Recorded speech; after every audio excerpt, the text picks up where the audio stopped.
Assalamualaikum warahmatullahi wabarakatuh. Saya Simhan Najia dengan NIM 4311008, Hubungan Internasional semester 4, Fakultas Ilmu Sosial dan Ilmu Politik, Universitas Peradaban Bumi Ayu.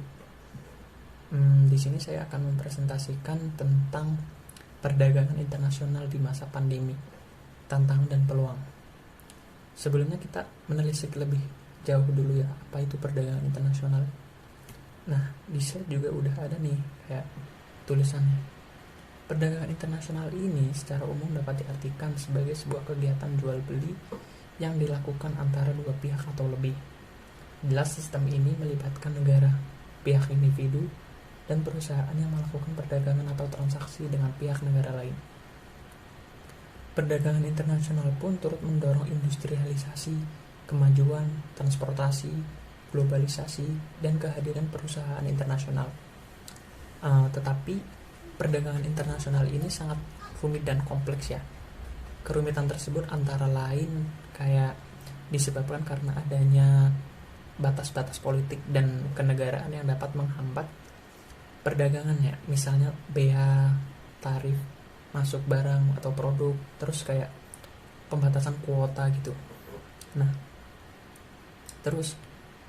Nah, melihat kemajuan globalisasi dan pertumbuhan negara, kini sekarang negara dihebohkan dengan kemunculan virus corona ya, atau yang sering kita sebut COVID-19. Nah, sebenarnya virus corona ini pertama kali ditemukan di mana sih? Jawabannya ini ada di poin pertama. Virus corona ini pertama kali ditemukan di Wuhan ya, tepatnya Cina. Dan karena arus hubungan masyarakat yang terus berlangsung, virus ini pun menyebar ke seantero dunia, termasuk Indonesia sendiri. Dan menurut data terkini yang diupdate pada 30 Juni 2020, Indonesia sudah mengalami kasus COVID sebanyak 50 ribu kayaknya 50 ribu kasus yang terindikasi di Indonesia, dan angka tersebut bisa saja bertambah seiring berjalannya waktu. Poin ketiga, menciptakan krisis kesehatan global. Nah, kemunculan virus corona ini selain menciptakan krisis kesehatan global, juga kayak menimbulkan disrupsi atau kekacauan yang kuat pada bidang berbagai sektor ya. Salah satunya sektor perdagangan internasional. Ini kayak dari sisi penawaran atau supply ini menjadi terhambat karena kebijakan lockdown atau work from home mengakibatkan berkurangnya tenaga yang terlibat dalam aktivitas produksi. 2 point of topics. Sebelum adanya pandemi ini, kegiatan perdagangan antar negara itu berjalan dengan baik-baik saja, kayak bisa masuk keluar, bisa barangnya masuk keluar negara secara biasa gitu. Tetapi sekarang dengan adanya virus corona ini atau kemunculan ini, muncul hambatan-hambatan gitu. Nah, di sini keputusan pembuat kebijakan itu menjadi kuncinya ya, karena banyak negara yang namanya istilahnya menerapkan pembatasan ekspor demi melindungi pasokan domestik, dan hal itu pun kayak menambah kompleksitas permasalahan ya. Terus ada 3 topik untuk kita bahas tentang lebih jauh lagi ya. Yang pertama ada pertanyaan, mengapa pandemi COVID-19 ini berpengaruh terhadap kegiatan perdagangan internasional? Yang kedua ada, apa sih tantangan yang dihadapi dalam kegiatan perdagangan internasional di masa pandemi ini? Dan yang ketiga, apa strategi dan peluang yang ada di masa pandemi ini dari sektor perdagangan internasional sendiri?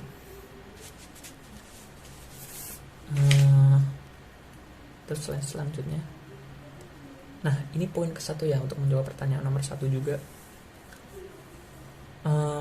Sejak Tiongkok mengunci dalam kurung lockdown-nya Wuhan dan karantina beberapa kota lainnya, putaran roda industri di negara tersebut melemah ya, atau melambat sekalipun. Dan sejak itu banyak negara-negara termasuk Indonesia, Malaysia, Singapura dan lain-lain kayak menghadapi tantangan berat karena kesulitan impor bahan baku produksi. Terus mengutip Menteri Keuangan Sri Mulyani, 30-50% bahan baku industri seperti plastik, tekstil, terus kayak baja, alas kaki dan kimia itu kita dalam kurung negara Indonesia sangat bergantung pada Tiongkok ya. Dan karena terhambatnya kegiatan industri domestik karena kekurangan bahan baku berakibat berhentinya kegiatan produksi domestik. Ya, aku balik lagi kayak yang tadi ya. Karena di Tiongkok juga lagi penguncian wilayah atau lockdown. Itu jadi mereka kayak enggak mempekerjakan pekerjanya loh. Atau di sana juga kayak bahan produksinya pun melambat dan jadinya kegiatan ekspor impor pun mengalami hambatan. Indonesia sendiri juga kayak enggak dapat itu kayak bahan-bahan tersebut. Terus kayak kondisi tersebut berdampak pada kenaikan harga-harga barang konsumsi dan pengurangan kinerja. Karena barang-barang yang hampir habis atau barang-barang yang mulai habis, maka terpaksa perusahaan-perusahaan itu kayak ngurangin pekerjaannya loh. Kayak ngurangin pekerjaannya untuk kayak biar perusahaannya tetap jalan loh. Banyak perusahaan-perusahaan yang udah meng-off-kan semua pekerjanya. Kita melihat dari PPT ya. Virus COVID-19 dan perdagangan ini sangat berlawanan, di mana semua orang sangat menjauhi yang namanya corona ini. Sedangkan perdagangan internasional atau perdagangan sendiri membutuhkan pertemuan dan transaksi. Dan karena kedatangan pandemi ini membuat kerugian yang cukup besar di semua sektor. Salah satunya sektor perdagangan. Seperti yang aku paparkan sebelumnya ya, kita sangat ketergantungan kepada Tiongkok ya. Yang mana Tiongkok mempunyai bahan baku yang sangat dibutuhkan di Indonesia sendiri. Terus, ini ada fotonya Raja atau Pangeran bin Salman, MBS ya kita sering sebut.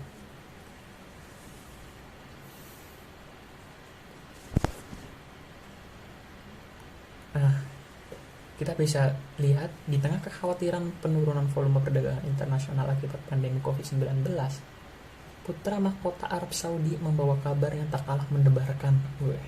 Pasalnya putra raja yang bernama Pangeran Muhammad bin Salman memulai perang harga dengan Rusia yang menyebabkan minyak dunia terjun bebas dari level $60 Amerika Serikat per barel ke level di bawah $30 Amerika Serikat per barel ya.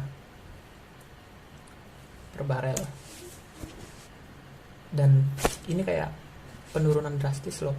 Kayak 60 sampai 30 itu kayak 50% gitu. Dan Indonesia akan mengalami kerugian loh karena Pangeran Muhammad bin Salman ini menurunkan harga minyak gitu, atau menaikkan harga minyak.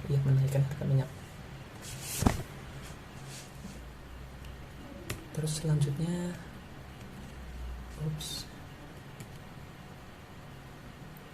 kita membahas tentang yang kedua ya, tantangan. Berbicara tentang tantangan, salah satu tantangan yang paling berat, yang paling menonjol adalah arus masuk dan keluar produk tersebut. Kayak ekspor impor gitu loh, itu paling susah. Nah, tak heran hampir dari 80 negara di dunia ini semua menerapkan sistem lockdown atau karantina wilayah, sehingga membuat produk yang biasanya bisa berlalu lalang dari satu ke negara lainnya kini menjadi terhambat kok. Dan kini dibatasi dan sangat memperhatikan tingkat kesterilannya ya. Nah, terus kita bisa lihat lagi dampak ekonomi COVID-19. Ini sebenarnya nggak cuma ekonomi ya, semua sektor terhambat Kak. Seperti yang aku sebutkan tadi, kayak ada sektor perdagangan, internasional perdagangan, pariwisata dan lain-lain. Tapi di sini mungkin fokusnya perdagangan. Ini salah, ini dihapus nih. Nah, dampak COVID-19 sangat bergantung pada durasi wabah itu berlangsung. Semakin lama, maka dampaknya akan semakin buruk, jelas ya. Terus kayak dalam waktu 5 tahun terakhir, Cina selalu menempati posisi 3 mitra dagang terbesar di Indonesia. Malahan sejak 2014 lalu, Cina merupakan negara asal impor dengan nilai terbesar bagi Indonesia. Cina ini kayak berdasarkan konsumsi, terus bahan produksi, bahan baku, barang modal ini sangat memuncaki tingkat klasemen ya, carahannya gitu. Dan sepanjang Januari hingga Desember 2019 lalu, tahun lalu, kita berbicara tahun lalu, itu makin terlihat jelas loh ketergantungan Indonesia terhadap Cina. Dan dari barang yang diimpor oleh negara ini, sebanyak 37% barang konsumsi, terus 25% bahan baku, terus 44% barang modal jenis impor itu semua diimpor dari Cina. Dan seperti halnya di perdagangan di tingkat lokal, tingkat global pun mengalami kayak berbagai macam kendala seperti dijelaskan sebelumnya tadi ya, kayak yang impor mengalami kesulitan. Dan kita ambil contoh sederhana lagi, di Indonesia pun sendiri banyak perusahaan-perusahaan yang kayak menutup perusahaannya kayak karena menuruti kebijakan pemerintah terkait lockdown ya. Dan itu berakibat sama pengurangan produksi, terus kayak orang-orang yang bekerja di perusahaan itu kayak nganggur, atau kemarin di sini juga banyak sih yang dia pekartanan atau perantauan itu pada pulang karena perusahaannya menginginkan untuk stop dulu gitu, karena pemerintah juga mengunci semua akses keluar masuk dari kota ke kota ya.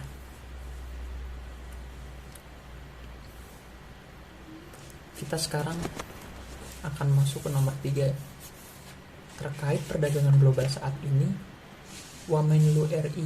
Nah, kita sekarang udah masuk nih strategi Indonesia nih, itu nomor 3.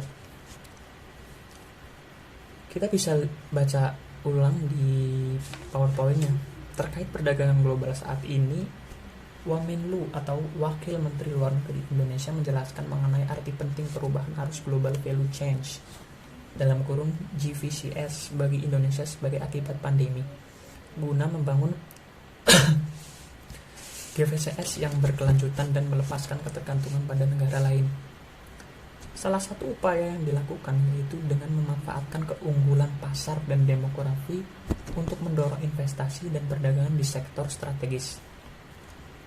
Pemerintah Indonesia juga berupaya memaksimalkan peran sentral di ASEAN dan kawasan Indo-Pasifik untuk membuka peluang di tengah gangguan yang terjadi saat ini.